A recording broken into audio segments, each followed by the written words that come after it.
We were promised a utopia.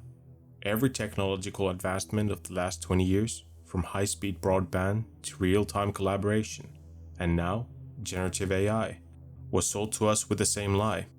This will save you time. We were told that if we could automate the mundane, we would be free to pursue the deep work. If we could design faster, we could work fewer hours. If we could leverage AI, we would finally escape the drudgery of the pixel-pushing grind. But look around you. Are you working less? Are you more relaxed? Is the industry better? Not really. We're more anxious, more distracted, and more exhausted than at any time I've seen in my career. We used it to increase the volume. We didn't solve the problem of work. We just turned up the speed of the treadmill, and now our legs are starting to break.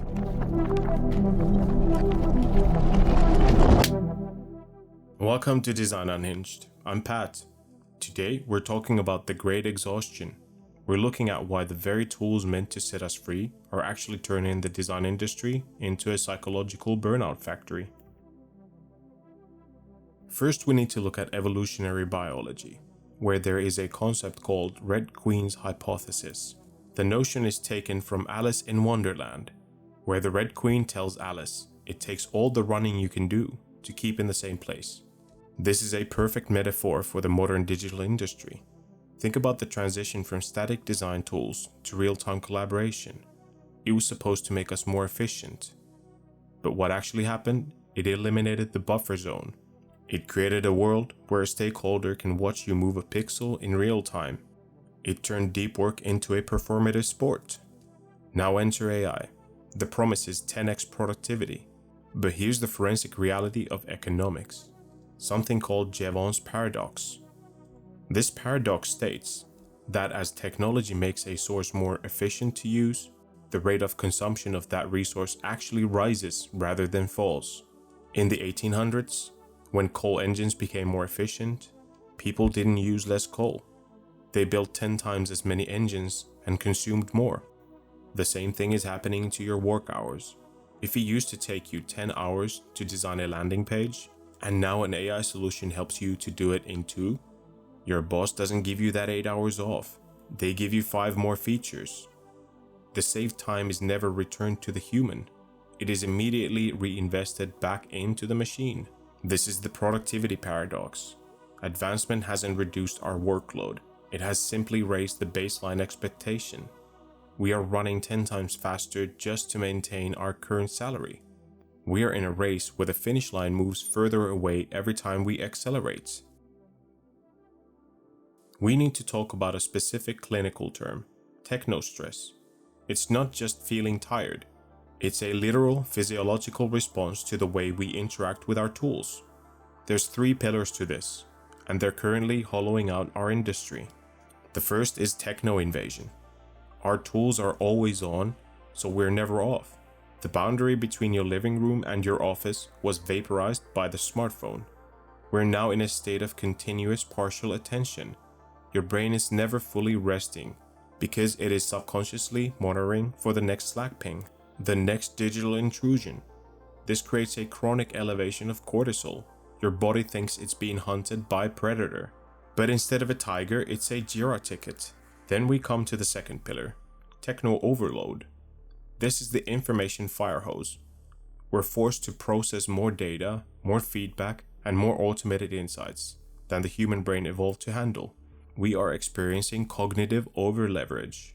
We're borrowing focus from our future selves just to survive the current hour. When you use AI to generate 50 variations of a logo in 10 seconds, your brain still has to evaluate all 50.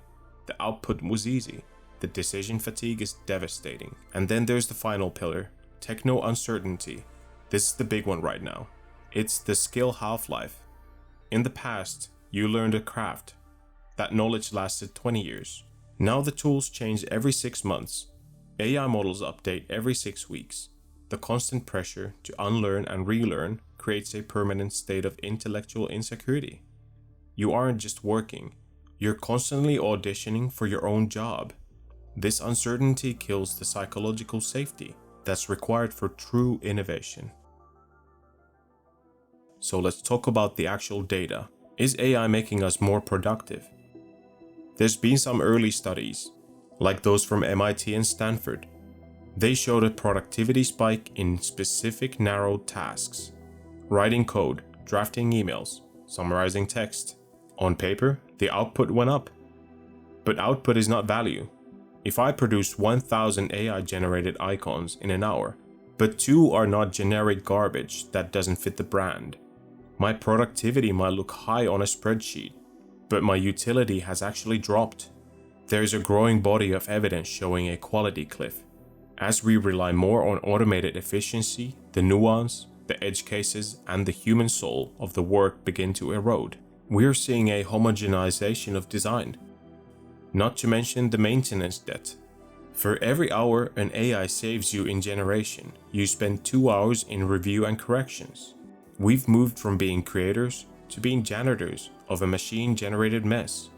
Is that productivity, or is it just shell game? The data suggests that while volume is up, innovation is plateauing. We're producing more stuff than ever, but it's increasingly meaningless. We're drowning in perfectly average content. And here's the most damning statistic. In the last 5 years, despite massive influx of productivity tools, global productivity growth has actually slowed down. We have the fastest tools in history, and we're getting less real work done. Why? Because we're spending all our energy managing the tools themselves. This brings us to the institution. Burnout is often treated as an individual failure.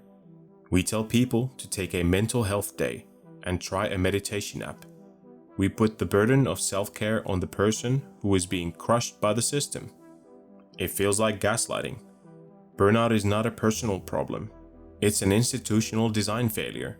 When a company builds a workflow that requires 24/7 availability, 10x output, and constant agile pivots, they're designing a system that is engineered to break humans. We've applied obsessive optimization to our software, and then we try to apply it to our staff. We treat digital workers like compute power. If the system is slow, just add more AI. If the deadline is impossible, just leverage the automation. But humans don't have an upgrade path. Our biological hardware, the prefrontal cortex, the nervous system, is the same that it was 50,000 years ago. In many cases, we've maximized cognitive load. When an institution ignores that limit in favor of technological velocity, the result isn't just tired employees, it's institutional decay. You lose your senior talent because they can't sustain the pace. You lose your junior talent because they never learned the craft beneath the automation. People become tool operatives rather than thinkers. You're left with a hollowed out company that can produce assets at light speed, but has no idea why it's producing them. So how do we fix this goddamn mess? How do we address the human cost? It starts with a radical admission. Efficiency is not the goal of design. Effectiveness is. First, we need to intentionally slow down. We need to build friction back into the process. Not because we want to be slow, but because we need latency to think. If a tool saves you 4 hours, you must protect those 4 hours. Use them to walk. Use them to stare at the wall. Do not, under any circumstances, fill them with more tickets. Disconnection is not a perk. It's a professional necessity. A designer who is always on is a designer who is always shallow. True creativity requires a refractory period. If your institution doesn't allow for that, you're working at a factory, not a studio. Finally, we need to stop asking, can AI do this? And start asking, should AI do this? If the task is deep cognitive synthesis, doing it with AI is a net loss for your brain. You're outsourcing your own growth. Keep the high stakes thinking for yourself and give the low stakes drudgery to the machine. If you're feeling burnt out right now, I want you to realize something. Your exhaustion is a signal. It's your brain's way of telling you that the environment you're in is technologically maladjusted. You're not weak. You're a biological being in a machine-paced world. The human cost of design is becoming too high to ignore. We're starting to reach terminal velocity of digital production. Soon the value of automated high-speed design will drop to zero, because it will be everywhere, and it will all be the same. When that happens, the only thing that will have value is the unoptimized, slow, messy human thoughts. The future belongs to the designers who refuse to be accelerated out of existence, the ones who protect their fallow time, the ones who realize that productivity is a metric for machines, but wisdom is a metric for humans. So why don't you slow the fuck down before the system does it for you? I'm Pat. This is Design Unhinged. Thanks for watching.